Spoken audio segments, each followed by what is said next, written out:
Dappa-doo, two white guys in a wheelchair. 3, 2, 1, and We're live. and we're live. So, Alright. hello, listeners. This is Raiden, And this is Eric. and today we have a special guest for you. His name is Samuel Baxter, and he is the candidate for the University Rosedale federal by-election for the Canadian Future Party. Did I say that right? I've been screwing it up.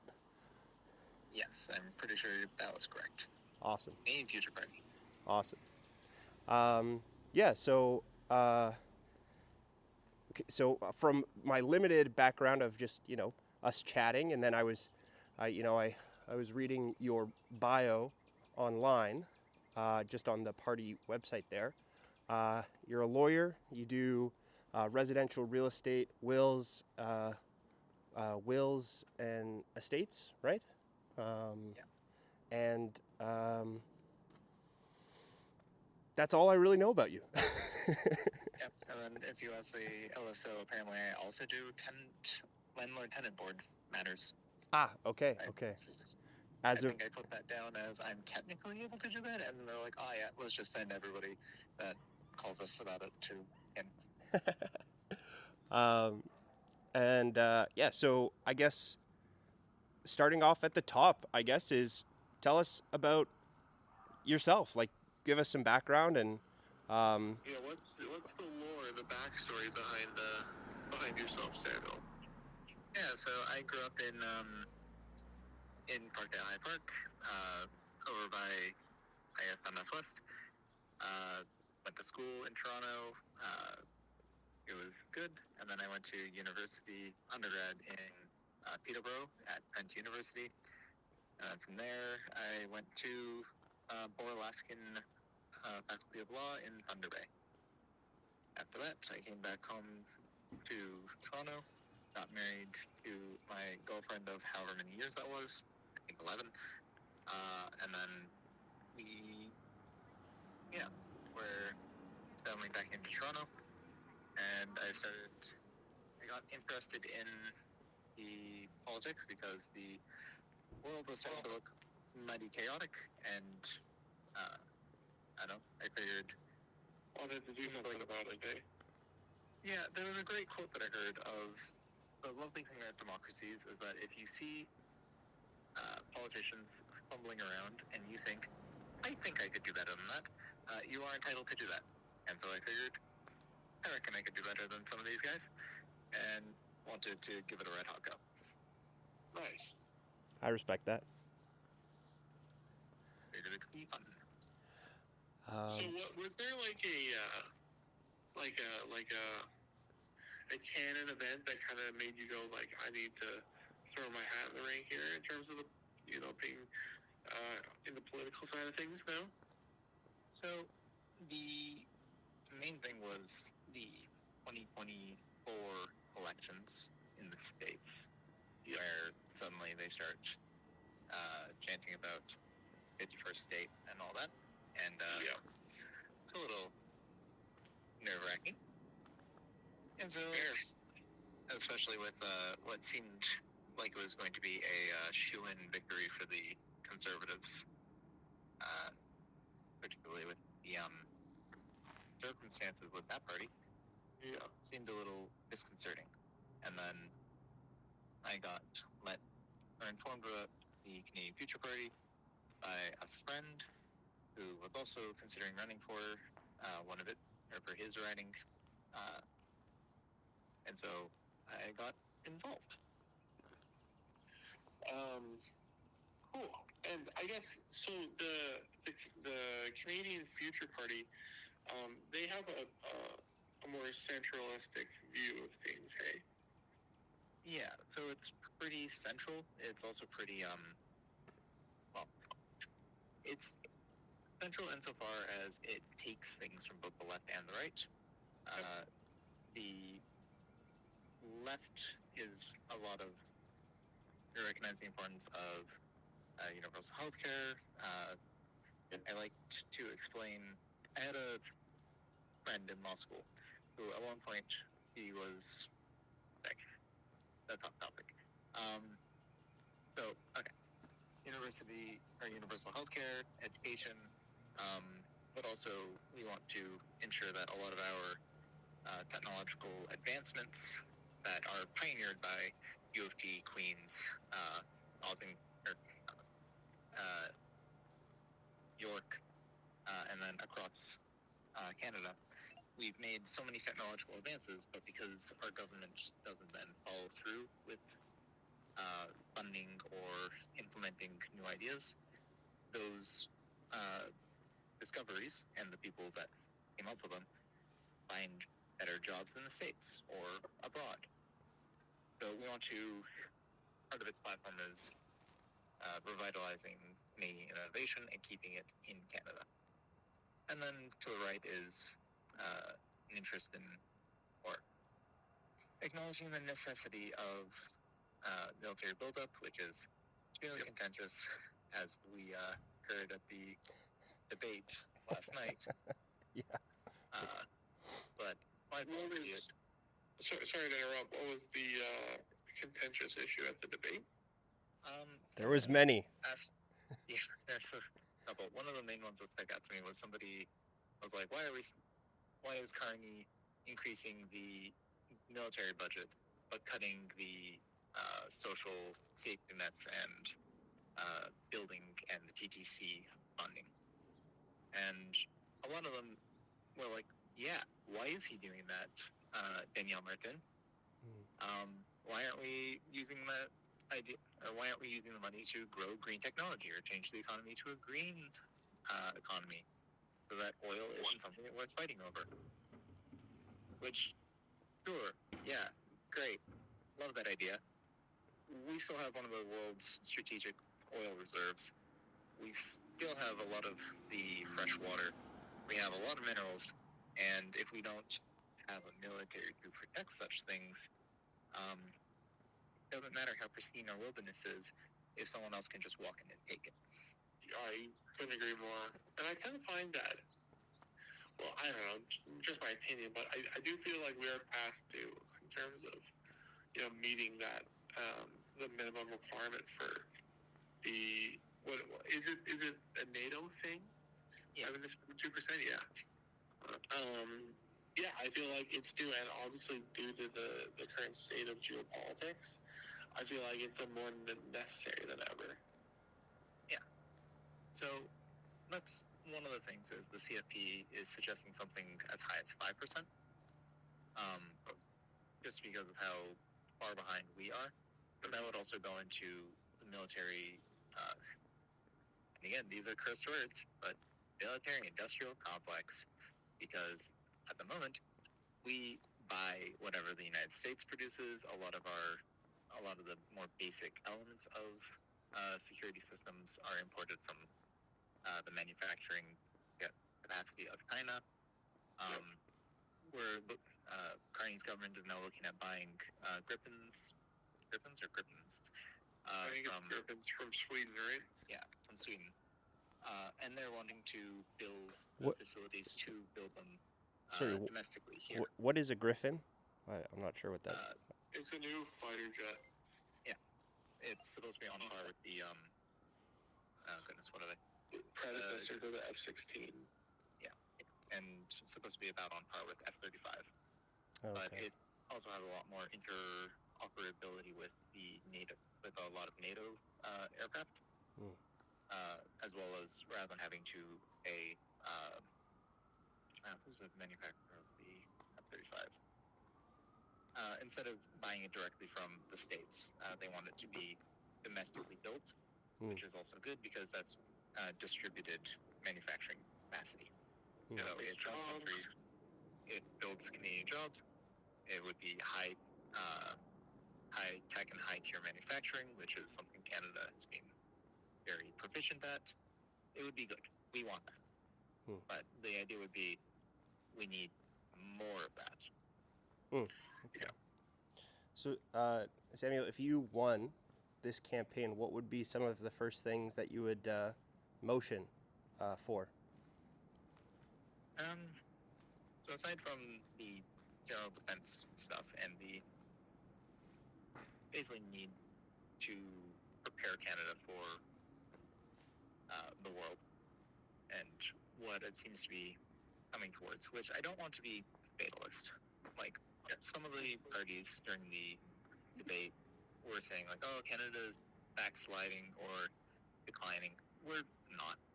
Let's not pretend. And that isn't because Canada was or is having, sorry. That's not because Canada is not having troubles. It certainly is. I'm looking to try to buy a house with my wife, and my God, the fact that the houses from like 2002, which were sold for like 100,000, 150,000, are now 1.5 million is a little insane. Is that where it's kind of in your neck of the woods, the price tag? Yeah. That's wild. It's insane, and apparently Toronto is second to like Vancouver. So I can't even imagine. That's not a surprise.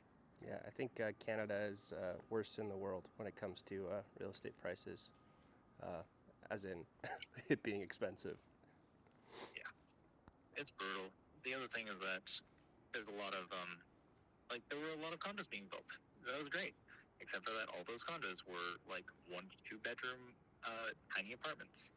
And it's like, this is great for like 2 years, or if I'm a student, or if I'm an immigrant worker that's planning to go back home. I can't raise a family with this. This sucks. So everybody goes and tries to buy one of those.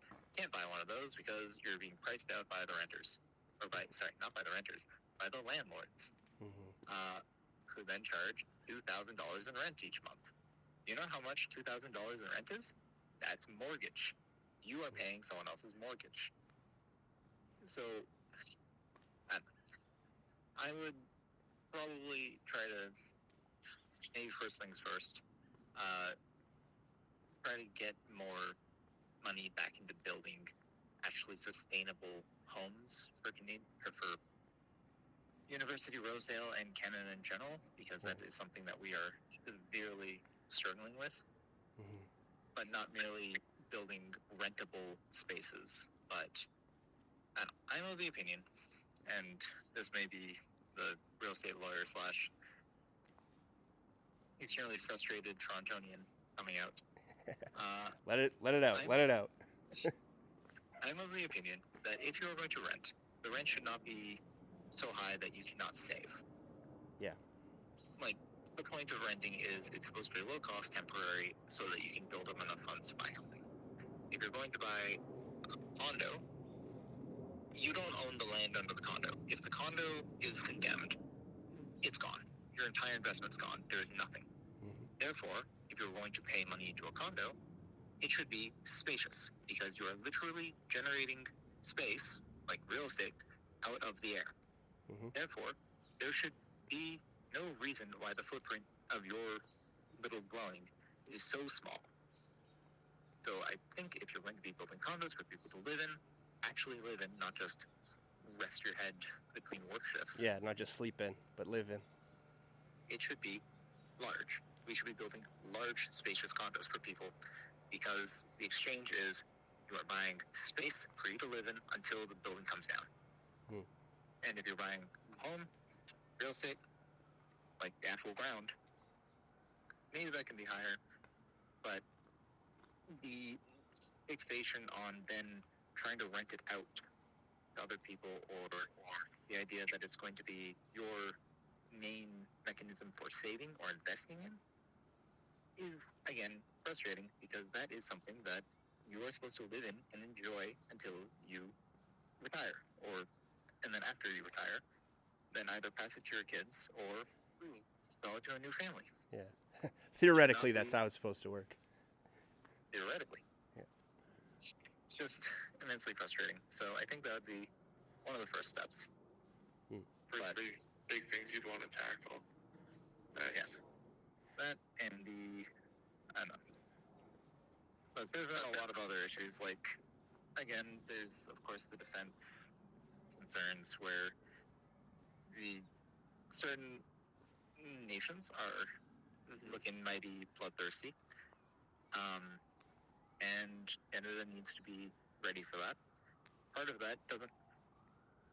I feel that the need to push the budget to 2% or 4% or 5% maybe misses a key element that has come to light with Ukraine, with the Ukraine conflict, and with Iran and the United States and Israel, which is that you can now put up one hell of a fight without hanging up a nose for military gear.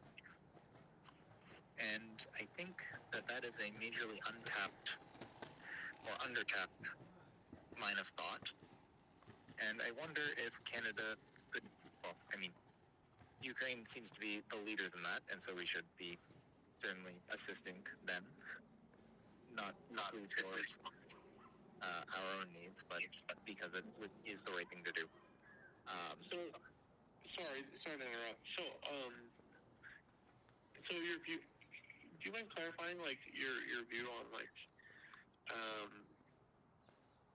in terms of, like, not spending to the required price or whatever? Yeah. So it isn't. I'm not saying that we shouldn't pay our share. I'm saying that we need to look a lot harder at what we are paying for. Yeah. Because it has been demonstrated that you don't need a $50,000 or $150,000 missile to do something, to destroy a strategic target. You can get the same effect with a $5,000 drone, with a grenade or a block of C4 attached to it. Yeah. So, yeah, or a claymore or something. Yeah, no, sorry. I totally agree. I was just a little confused for a second there. I mean, lost in the weeds there. But in terms of, like, on, like, a local level, what is crime and stuff like in Toronto? Because I've heard Toronto's obviously huge, and I'm not familiar with, like, each quadrant. But I have heard that crime and the extortion stuff has been a pretty big issue out there. So, typically that crime is handled more on a municipal level. Okay. So, federal crimes are obviously prosecuted by the federal government, but a lot of the time, like, it would be federal funds and federal assistance to provincial or municipal police authorities. That's right. Yeah, that makes sense. Yeah. So it's not. It doesn't totally fall into your, like, purview. Hey. Yeah. Like, technically, I think we're more law governance party, but it's also meant to be research and evidence based. So I guess that leads to another point is actual proper statistics on crime, because there is a lot of fear-mongering and a lot of concern that the world is getting worse, both on a global and a domestic and on a, like, person-to-person level. The thing is, crime has been pretty steadily decreasing.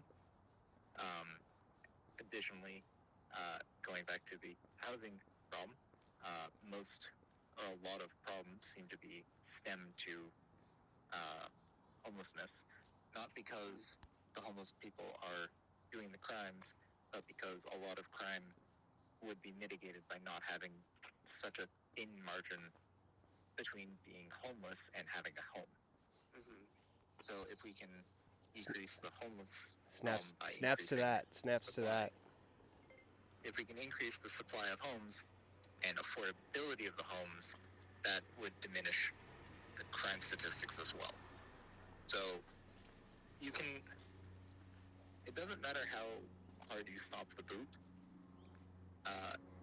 there's always going to be space for that, and the harder you squeeze, the more people get desperate, and the more crime has to happen, because there is no latitude for someone to exist without it. Yeah. So, it all goes back, unfortunately, to housing and my little rant on that. Yeah. Oh, that's really interesting. Rain, what are your thoughts? Samuel, I was kind of curious if you could fill us in on what were your early, like what was your earliest memories of politics and political conversations, and how do you think those influenced you into getting the gumption to run? So my earliest political thought, I guess, would have been like grade 5, 6, civics class at not Carleton. Oh goodness, I'm forgetting my middle school. Middle school somewhere. My grade 5, 6. Yeah. Well, it's in the writing, so I feel I should name drop it. Carleton. Yeah, the main thing was we were doing a project on the political parties. So we researched the Liberals, the Conservatives, the NDP, the Green, all of that. And we found out about the Rhino Party, which was just a laugh riot for us. I absolutely loved learning about the Rhino Party. So the Rhino Party again? I remember that. They were something of a joke. They weren't quite a joke party, but they were a joke party. They're called the Rhino Party because one of their main things was that if they got into power, they would declare war on Belgium. Because Tintin, the comic character, at one point in one of the comics killed a rhino, and they took exception to that. So they wanted to declare war against Belgium. The Belgian embassy heard about this and then sent them some kind of gift. I can't remember what it was. And the party was like, okay, we're good. Anyway, our next policy is we're going to revoke the law of gravity. So they were great. Big fan. Anyway, so we were learning about the various parties. I remember Stephen Harper was going to be, or was the leader of the Conservatives. I want to say Martin was the Liberal candidate, and what was it? No, not Egwene's wife, Olivia Chow, was the leader of the NDP for the riding. So that was interesting. We all got real political. I believe there was some shouting about it on a school bus. Anyway, that's maybe my earliest memory of that, and researching it in the And have you always kind of kept up with like that kind of through the years, or have there been ebbs and flows? As well, it's a lot of ebbs and flows. Look, not gonna lie, a lot of it had to do with what the hell was going on with the states at any given time, and how was our leader responding to it. I remember a lot of frustration with Harper, because it felt like too often he would say yes to whatever the states were getting up to. Which, again, my family tends to be more NDP or liberal, so, we're not, and my whole neighborhood is as well, so it's not like we are, out of love for Trump. Oh, yeah. Well, that was even before Trump. That was with, like, Bush. Oh, yeah. Yeah. So that was fun. Yeah, and then a lot of our politics.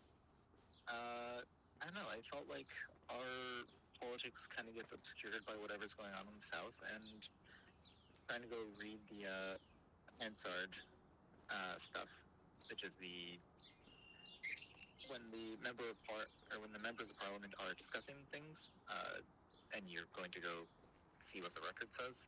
That's referred to as Hansard. It's occasionally used when you're trying to figure out what the heck a piece of legislature means, because if it never gets brought up in court, no judge has ruled on it, so if you're trying to use it as a legal argument, you have to figure out what the hell were they talking about. If you haven't read Hansard before, it can get really unhinged. It is actually so much fun, and I really wish that they would more attention would be drawn to the recordings of parliamentarians, because kind of fun. What did you call it? What was it called? HASAN no, and HANSARD, Hansard. Okay. And how? It's and free to look up. And where is it? Just like on the Parliament website? I believe so. Okay. Or like archives or something. Okay. And what are the best ones to listen to, in your opinion? Unfortunately, it's not even listened to. It's all written down, so you don't get the full effect. Yep. But some of them are like just looking up random ones. There's a fair bit of one parliamentarian telling or asking another one, "What the hell are you saying?" But in more friendly parliamentarian language. Yeah. It can be rather fun. There was something about, or one thing I had to look up for another lawyer, where he was like, "I'm referring to this legislation," and I'm like, "I don't know what that means." I go ask the librarian, and they're like, "I've never heard of this," and so I had to go read the Hansard, and they too did not quite understand what the other guy was going on about. Wild. Interesting. What is your what's your general? Well, I don't know if I'm what did you think being a lawyer was before you went through law school and started practicing, and how right or wrong were you? So when I initially went to law school, I wanted to do policy making. Which is basically go read law, figure out what your members of parliament were trying to, say in the Hansard, and actually enact that, or like write that into something usable. Mm-hmm. That was how I understood it. And then as I went through law school, in my third year, it was a lot of reading, which I knew it would be, and a lot of persuasive writing, which I knew it would be. But the thing that made me shift from wanting to do policy to doing real estate, and then wills and estates went along with it, is I had Jeffrey Lem as my teacher for real estate. Mm-hmm. Jeffrey Lem was the head of land titles for Ontario, which, for those who may not know, because Ontario is the only one of the provinces that has this, we have the land titles offices, which means, what does that mean? We used to have the land registry office, mm-hmm. which meant that everybody went and registered their property with the office. Yep. And there was no meets and bounds, and it was a whole thing. You had to have your your actual physical deed in order to own your land. Yep. In the early 2000s / 1990s, they decided that seems like a terrible idea. We're going to digitize this and centralize it in the land offices, or title offices. And the titles are going to be guaranteed by the office. So if there is something wrong with the title, or somebody sells a title that they don't actually have the right to sell, we'll catch it. Make it right. Yeah. So this was a big move undertaken by Jeffrey Lem. He was very passionate about it, and it actually worked. There was a very large amount of money set aside for any screw-ups, and they didn't end up having to tap into nearly as much of it as they thought they would. So it went great. There are other provinces in, I think, Australia. I want to say New South Wales, but that could be completely misremembered. Yeah. Tried to do much the same, and they nearly went bankrupt because they did it wrong, or it just didn't work for them. Yeah. Interesting. Yeah. So that's okay. So the titles office is different than the title just registration. So they handle the title registration stuff now. If you want to transfer land, it has to go through something called TerraView. Only lawyers have access to it, mm-hmm. To be able to actually change anything. And you have to get a key for it. So I have a key. Any other real estate lawyer that you've ever met would have a key. as long as they are Ontario real estate lawyers. Okay. Because, well, I don't know. I think Alberta, now that you're talking about it and you're saying that other provinces don't have it, because like there's obviously titles in Alberta, and I knew that you had to go and like I don't know, I just say like you pull title, and I think you like go into I think either there's an online portal for it, or you go into the register's office and get the title through there. But I know that there's like typically like a fee, like a filing fee that you have to pay. You guys may have actually adopted something then, or adopted then. That's interesting. Yeah, but now yeah, because I know it can get kind of granular with you lawyers. So yeah. So yeah, now I'm just kind of curious if it's considered like a titles office or if it's just a titles registry, or if they're like the ones who officially. I don't know. That's interesting. So that what was his name? Your Jeffrey Lem. Jeffrey Lem. Okay, and so he was and was he the head of that office when yes. they. Okay. So he helped actually do that. He actually get the process started, saw it through, and was the head of land titles. And then he taught us real estate. Interesting. And that was a blast because he would be very annoyed if you ever called him a professor, because he's not a professor, he's the head of land titles. I was about to ask, like, so he was your professor, but no, okay, I guess not. Yeah. He agreed to do it, to teach the class, because Borlaskin agreed to fly him up for basically to teach classes for 5 weeks, and he wanted to visit the land titles offices up north. Okay. So this is all the way in Thunder Bay, and he lives in Toronto. So that was his agreement, and his teaching style was a lot of fun because there was a fair bit of expletives that I found very amusing. And he told us in no uncertain terms, if you violate the Planning Act and I see your name come across my desk, I will kill you. And so I had in my notes, Jeffrey Lem will kill me if I fuck this up. Which it turns out fantastic for attention. Yeah, it keeps you good to keep you engaged. Yeah. So I enjoyed that greatly. And so when you graduated out of Borlaskin is what it's called, the law school there, right? Yeah. Did you start practicing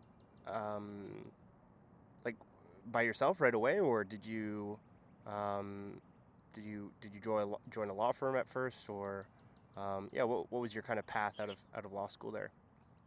Yeah, so that was a fun time because it was COVID, and so pretty much every law firm stopped hiring for a period because they basically took whatever. A lot of them were recovering from the horrors of COVID, and so they weren't hiring much. So spent a while applying for jobs, and then me and another friend from law school were like, how hard could this be? So we started a limited liability partnership, or an LLP, and we started our own firm. Oh, nice. Entrepreneurs. Is it a pretty expensive process to start out, to physically create your own firm? So, a little bit. It's, I guess it depends on how much you want to pay someone else to do versus how much you're willing to do yourself. Okay. So, for a lot of filing stuff, we used Google Drive, and then had to be very regimented with things.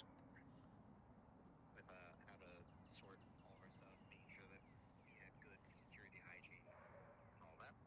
Yeah. Rather than buying something like Clio or Diane Durham's stuff. For the banking, it was a lot of paperwork, and try and figure out what account made sense for how the size of our business. Yeah.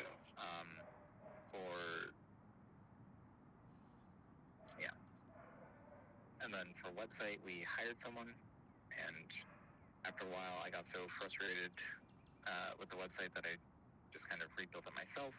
Mm-hmm. Which, yeah. So a lot of it is working out how to do things yourself to both keep down costs, but also so that you know what you're doing. So if something goes wrong, you can go fix it yourself instead of having to be reliant on someone else. Yeah, I think that's 90% of entrepreneurship right there. You're describing what running a small business is like. Yeah. But the advantage of this was also that the friend is, well, I thought, more charismatic than I am and more willing to go talk to people. I find it fun, rewarding, and also extremely exhausting. Yeah. But he seems to thrive on it. So my wife and I were like, well, if you can do basically everything remotely, because they changed a lot of the rules around stuff for during COVID when people weren't allowed to be seeing one another, why don't we go and do this elsewhere? So my wife had planned a trip for the two of us to go to Asia, and so I would do the stuff in the background, and my partner would do the stuff in person. And we packed up and went to Asia for 9 months. Whereabouts? Oh, cool.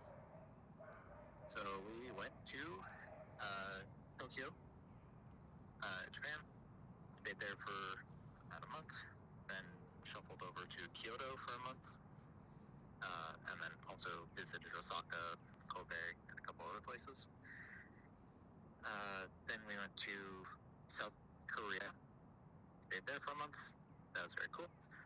I mean, all of them are going to be very cool. So, South Korea for a month, Hong Kong for 3 weeks, because, man, Hong Kong is expensive. More than we would have thought, considering we lived in a shoebox for that time. Yeah, you think Toronto real estate's bad. Then we went to,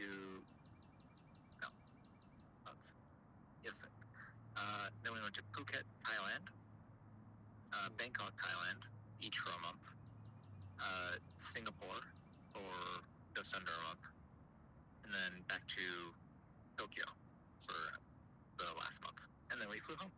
And during that time, that's when you were first asked to run in an election. Is that correct? Correct. Which made trying to get signatures very challenging. So how did that happen? Walk us through how that happened. So my bed friend was also getting more politically active, and he was like, "Hey, if you want to, get involved," because I was kind of looking at the Liberal Party, and I was thinking like, I mean, between them and the Conservatives, Liberals. Then this was before Carney. And so that friend was like, I'm looking at this party. They're getting started and looking for candidates to run. And so I got interested, read the Canadian Future Party's policies, and I was like, that seems about where I'm thinking. Yeah. And so applied to be their candidate for my home riding, which is Parkdale High Park. And then, I tried to get signatures mostly remotely.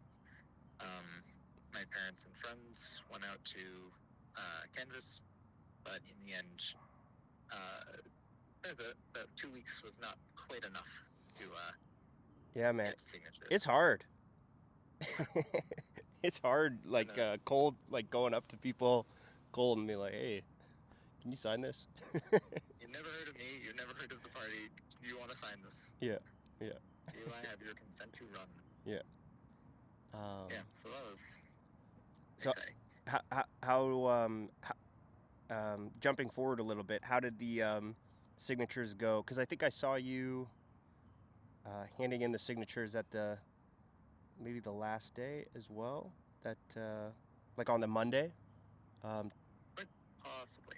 Yeah. I think I had most of mine in on the Sunday or the Saturday. Oh, okay. And So then- maybe not then. Yeah. Possibly. Yeah. Well, I mean, that whole day was fuzzy. Yeah. There was a lot of chaos going on. Yeah. This one went a lot easier. We had the party was much more coherent, and I got asked to run for University Rosedale because I basically I'm in Toronto. I showed that I had gumption enough to go get I think 60 or so signatures in the first run, and they were like, "We now have a team put together for this one. If you want to be the candidate, go for it. Like, Oh, nice. go collect the signatures, go do contacts, do media stuff." Yeah. So, yeah, this round was a fair bit easier because it wasn't all alone. Yeah. And how big is your team? So I met your campaign manager yesterday. I forget. Cameron? Say again. Cameron. Oh, maybe not then. Who did I meet yesterday? Oh, Cameron. Yeah, Cameron. Cameron. Yes. Yeah. Yeah, so it's, Okay, so you got one there. yeah. Cameron, Julie, who's my campaign agent. Official agent? Official agent. Julie, Sam, who is our photos person, Cynthia, who does a lot of the managing and coordinating. Mhm. I guess she's the coordinator. And then Bruce, who seems to be the key volunteer signature pamphlet dropper offer. Ah, nice. Big champion Bruce. Yeah, the man who makes it happen. And has your team done many elections before? Well, it sounded like Cameron had quite a few under his belt. Yeah. So Julie, I believe, has been involved for quite a while with Mr. Dominic Carty, who's the head of the Canadian Future Party. He used to be NDP, and then Kind of split from there. how did it go? There's like, I think he was Conservative then NDP, or NDP then Conservative, then split off entirely. So he's been around a lot longer. Yeah. And then not sure about Cynthia, or I think Sam has only just gotten into it, but I think got more interested in 2024 when they were first kicking off. And how many elections has the party like run in? And because it just got formed in 2022 or 2024? Which one was it? 24. 24. Okay. So Yeah. they had we had the snap election, which was 24, and this one with the by-elections.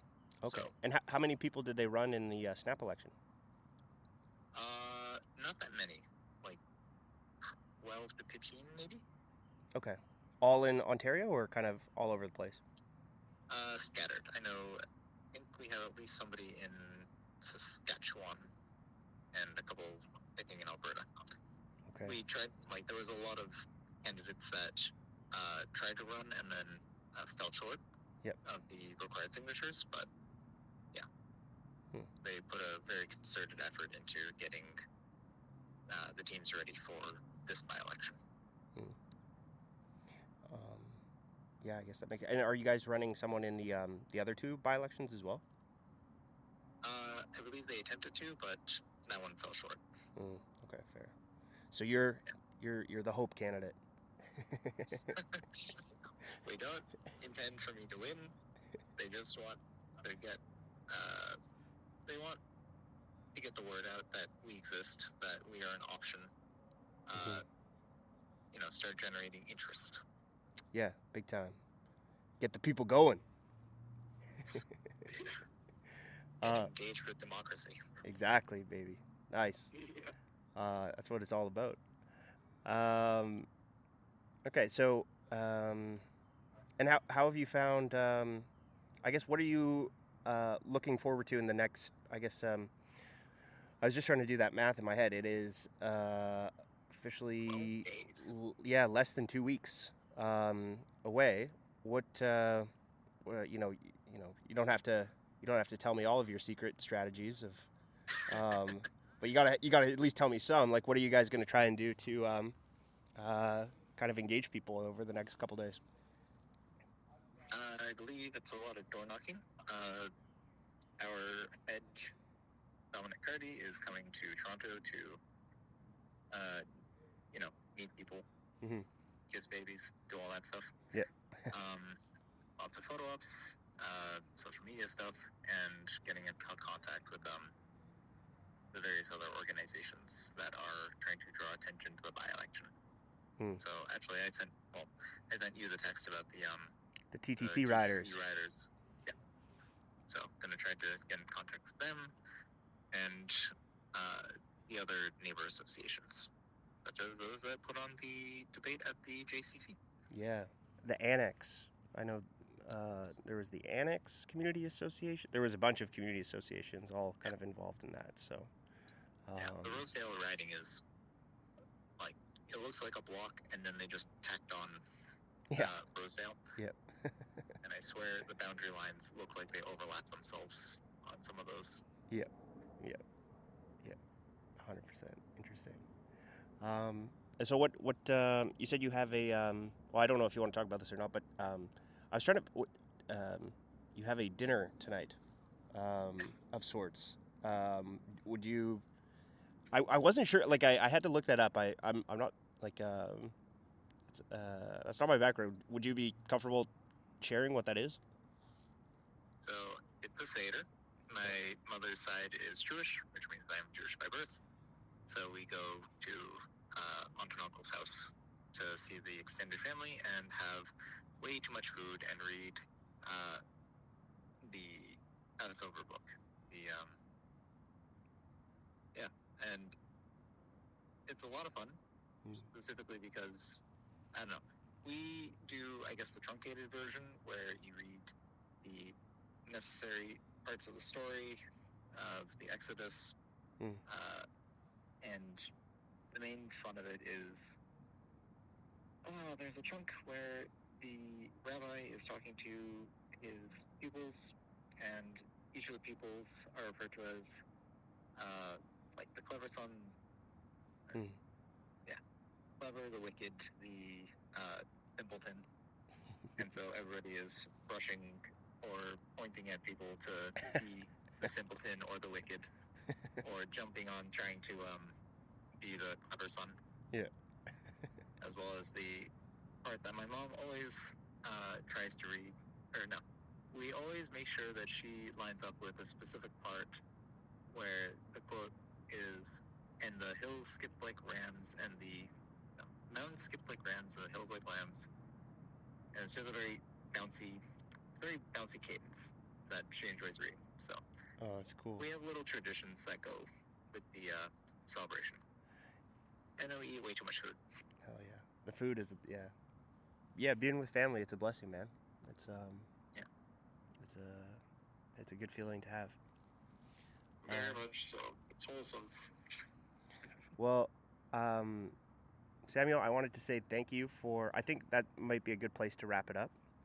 I want to say thanks for coming on and telling us a little bit more about yourself, about the Canadian Future Party, and I look forward to getting to know you a little bit better in the days to come. I've been telling people, you can vote for me, but you don't have to, as long as you vote. Yeah. So, if people wanted to learn more about you and the party, where's the best place for them to get that information? Probably by Googling Canadian Future Party. I'm not sure if I have literature with my name on it yet. I believe we're still working on getting that printed, and not sure if my entry on the website is done yet. There is. You do have an entry on the website, so I have the link to that, so I can I'll put that down in the in the description. So if you, obviously check out my website. But, after that, check out, obviously go. Shameless self-promotion. On your own podcast, no less. Yeah. So, but yeah, make sure, check it out, see what Samuel's about, see what their party's about. And, yeah, because I think, that's like one of the beautiful things about democracy is that, especially like our kind of parliamentary democracy, is that anyone can run, and it doesn't just have to be a conservative or a liberal or a NDP or a Green, right? Like there's new ideas, and we're kind of going into a brave new world here, so new ideas are needed. So, well, thanks again, Samuel. Erik, do you got any last words to wrap us up over there? Yeah, no, Samuel, I really appreciate you making an appearance on our little podcast here. I wish you the best of luck in this election, and I'm really excited to see things you do in the future here. So yeah, thanks again. Thank you so much, and good luck to you too, Raiden. This was fun. Awesome. So thank you, Raiden. Thank you, Erik. All right, and thank you, listener. Ciao. Yes. Dappa-doo, two white guys in a wheelchair.